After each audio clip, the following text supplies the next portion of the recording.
Recently, you might have seen a video of this pediatrician doctor We have won it. The newspaper reported the 1410 order.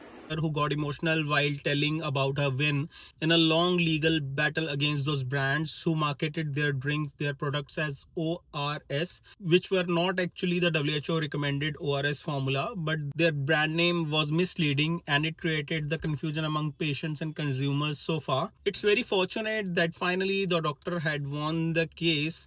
But the thing that is very unfortunate is that it took 8 long years for the system to understand this basic thing, that how this misleading marketing can lead to health hazards to people, especially the pediatric group.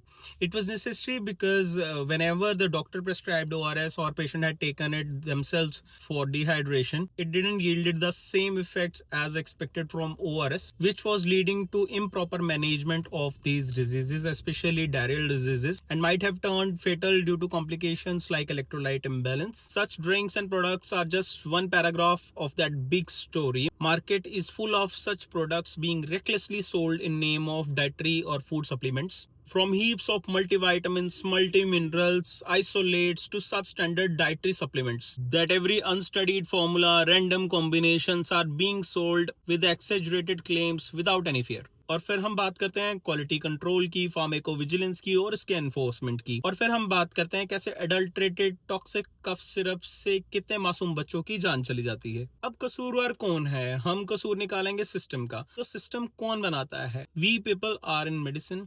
हम ही लोग law and enforcement में जाते हैं, हम ही pharma में जाते हैं, हम ही रेगुलेटरी बॉडीज बनते हैं, हम ही लाइसेंसिंग और मॉनिटरिंग बॉडीज बनते हैं, और हम ही पॉलिटिशियंस भी बनते हैं। अगर हम अपना काम ईमानदारी से करेंगे तभी कुछ हो सकता है। सिर्फ सिस्टम को ब्लेम करने से कोई फायदा नहीं होगा, क्योंकि किसी भी लालच में आके, किसी भी प्रेशर में आके ऐसे प्रोडक्ट्स को बढ़ावा देना, एनकरेज करना, लाइसेंस करना आज तो हमें कोई नुकसान नहीं दे सकता, लेकिन कल जब हमारा कर्म हमें हिट करेगा तो वही प्रेस्क्रिप्शन में आया हुआ टॉक्सिक सिरप हमें या हमारे प्रियजनों को प्रेस्क्राइब होगा, और फिर हम सिस्टम को दोष देंगे। सिस्टम को सुधरने में तो टाइम लगेगा, पर मेरी अपील है जनरल पब्लिक से कि आप अवेयर हो जाएं। कोई भी प्रोडक्ट लेने से पहले उसके इंग्रेडिएंट्स को पढ़ने की आदत डालें और विजिलेंट रहें। आप क्या खा रहे हैं, किस दवाई को कंज्यूम कर रहे हैं, किस फूड प्रोडक्ट को कंज्यूम कर रहे हैं।